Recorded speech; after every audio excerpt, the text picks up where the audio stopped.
I'm here with Will and John Rogers on part 2 of top working an avocado tree. This was an old, sad looking Forte avocado. If you look back at part 1, we cut it all back to nothing, allowed it to grow out. Grew out a lot further than we was wanting it to, but it's just still great. Now we're going to work on top working it today with 3 or 4 different varieties. So, first thing we got to do is pick out where we're going to put them, so we have some bounce to the tree. And just need to come in and start sending some of this stuff out. You can see how we're just, let's see if we can get in here. This useless stuff that we don't want, this weak stuff. The cyan one, Patrick? Yes, please. Yes, please do. Yeah, no, nothing like that. Start getting this thinning it out, getting the small, weak stuff out of here.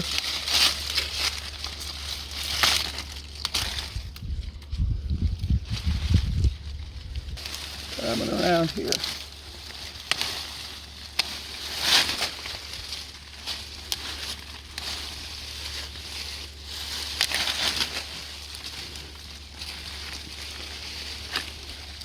Might use this one here. Yeah, that's a good one.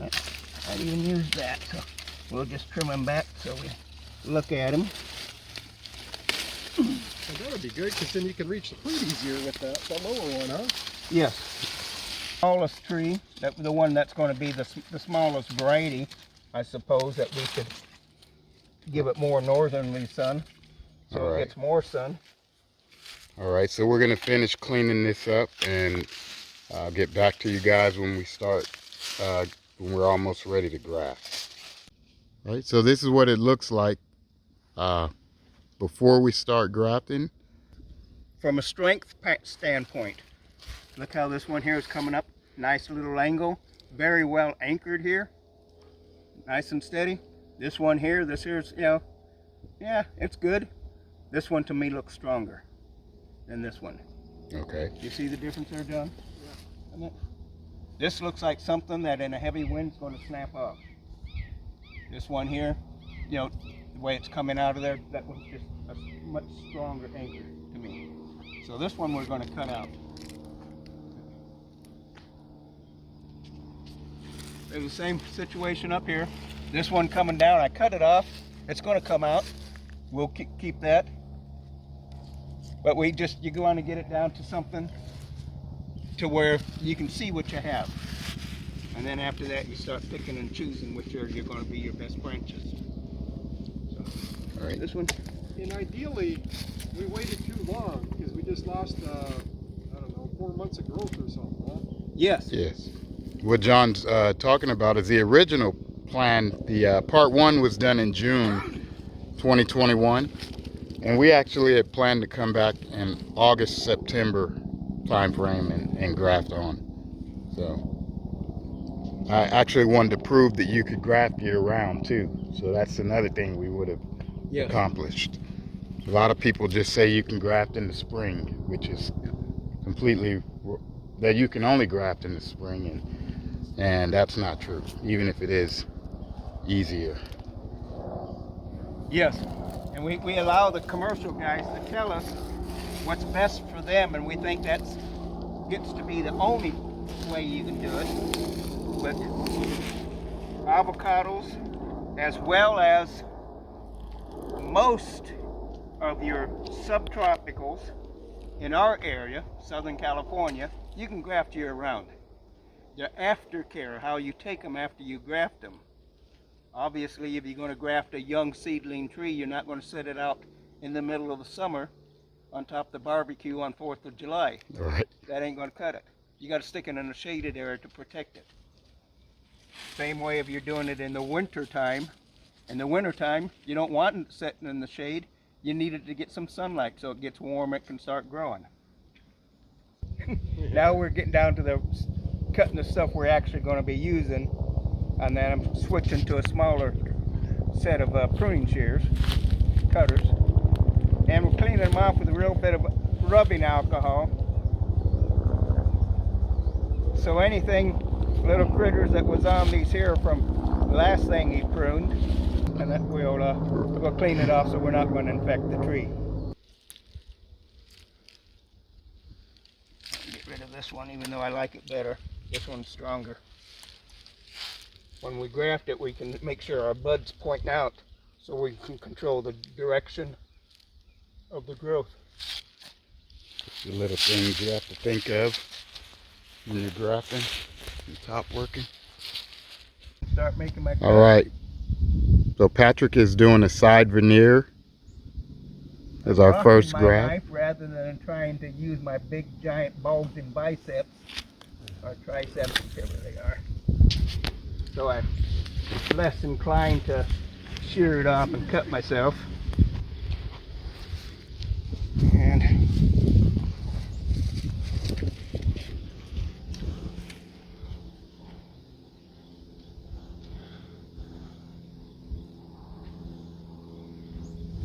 This is a lamb hoss, so it's an A variety.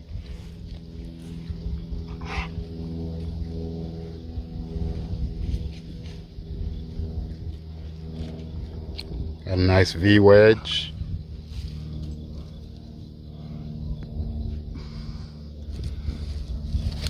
I can push down on that side there to force it this way just a little bit.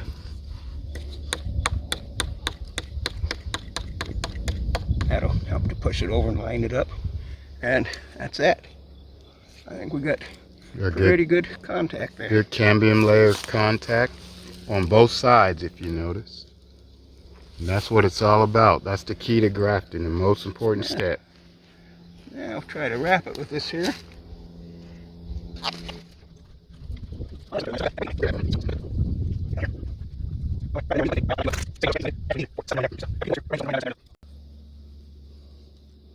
Down in the crotch area there.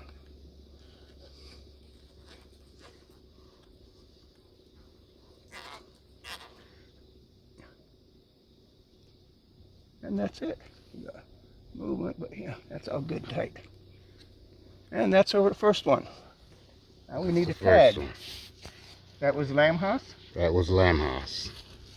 All right, we've chosen a location to shoot here where we're going to do a modified cleft graft with this reed. And Patrick picked a good location based on reed's growing habit. We decided to come down here low. So I've cut myself before, so I purchased these grafting gloves on Amazon. So in case you ever slip on your, John, can you hold that sign for a second? In case you ever slip when you're cutting into the sign wood, you know, these are like grade level 9 gloves. So just want to kind of go near the edge and rock your knife.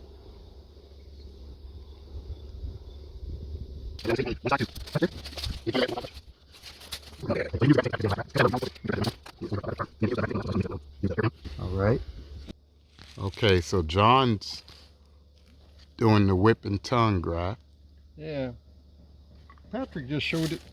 You got it. All you got to do is get it in there. But that's what we're after. But she likes it there.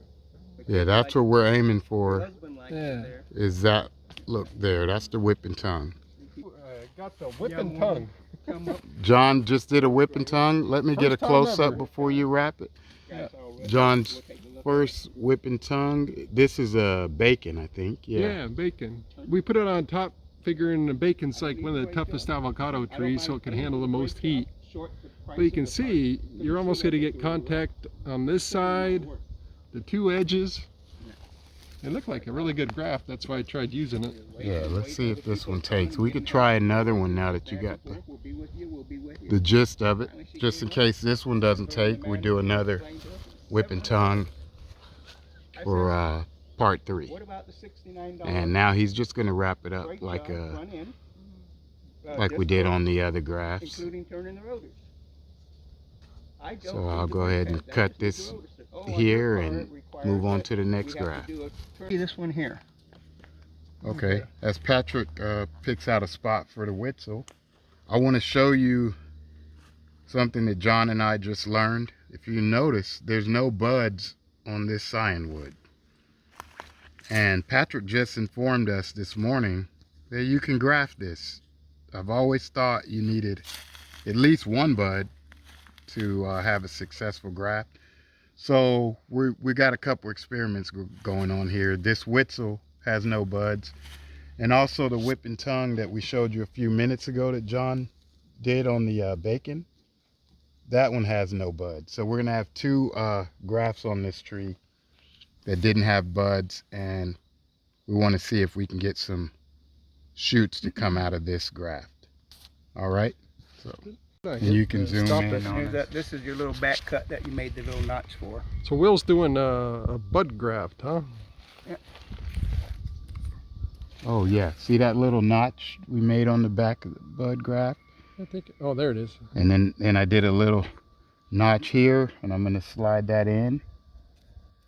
And this is my first bud graft, so I'm no expert at this. I'm supposed to hold it. I think that notch needs to be a little bit deeper. I'll make my notch a little deeper. Here we go. So my first bud graft.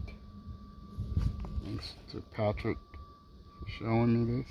I think it's pretty cool if this takes. And looks like it's easy to line the cambium up with this. And we're using a buddy tape here.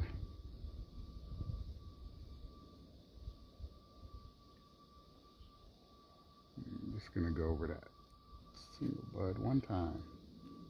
I really like this buddy tape. I'm gonna have to get some of this.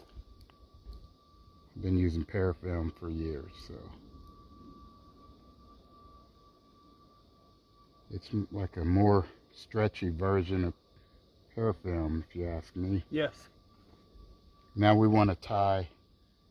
Now you want to wrap that out And leave the bud out and just leave go the on bud. the edges with my other grafting tape.